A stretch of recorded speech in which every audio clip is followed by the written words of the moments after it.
streetlights in Atlanta are placed too far apart.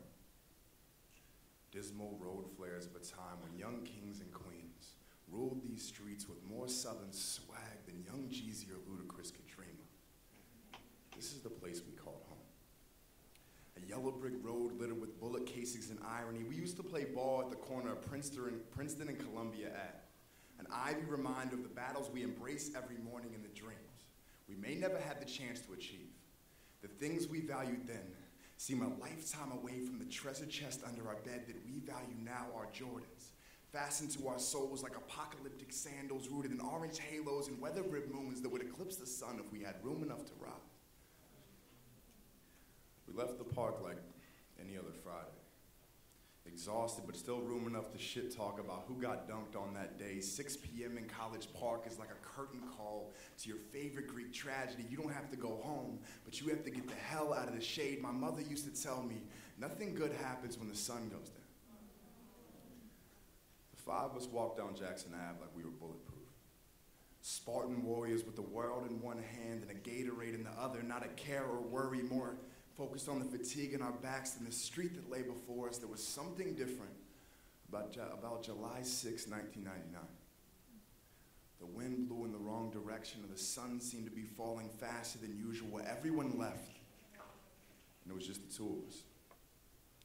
I remember he said something like, "Your last jumper was luck," and I was like, your handles are whack, dog.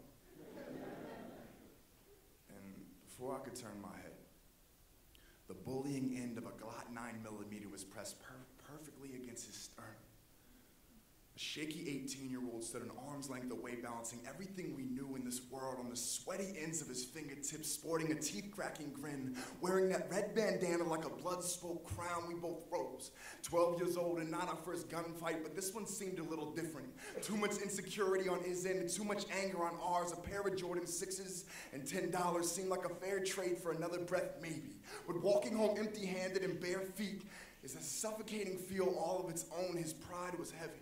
The weight of all the beatings he took to be blessed in red pulled the titanium trigger like a slingshot. The bullet hit like ripples in the pond, smallest pond in your backyard. A new meaning for this poem to hit home. A shattered coffee mug where you read the Sunday morning obituaries when there's little to no chest left. A breath is a silent prayer spit over a heartbeat. Silent prayer spit over a heartbeat. The wisp of an exit wound leaving both our breasts, holding the cracked spine of a superhero was like watching your father cry, maybe. Maybe we both died that day. Maybe I'll love a little less from now on. Maybe I'll never make another blood brothers pact, worried it might end the same way that it started. I don't know. But I do know 12 years old, his middle school girlfriends, a high school prom, and 4 years of playing college basketball away from 22. A wife, 3 kids, and a preschool graduation away from 30, and a lifetime away from 80. A flower fading before it could bloom is an understatement. Even as I say it, he was a 12-year-old fireball of a soldier, the kind that only fights when he has to. A butterfly confined to the darkness between streetlights, a perforated edge on a police report, a phone call to a frantic mother, a reason to get up in the morning. The tattoo, I can do all things through Christ who strengthens me on my ribs. To run sprints at 6 a.m. because he would if he was breathing. To put a ball through a hoop, a poem. To shed tears in public because the least I could do for not shedding them then. How do you end a poem about the death of your best friend? Standing in a room full of strangers, weightless and broken, praying on a mic, wishing you had a time machine or a voice that could break the sound barrier. But you hadn't gone silent the moment he took his last breath.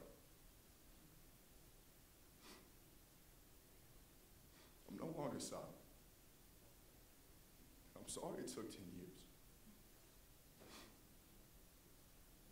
I love you. You're my inspiration. And all of this is for you.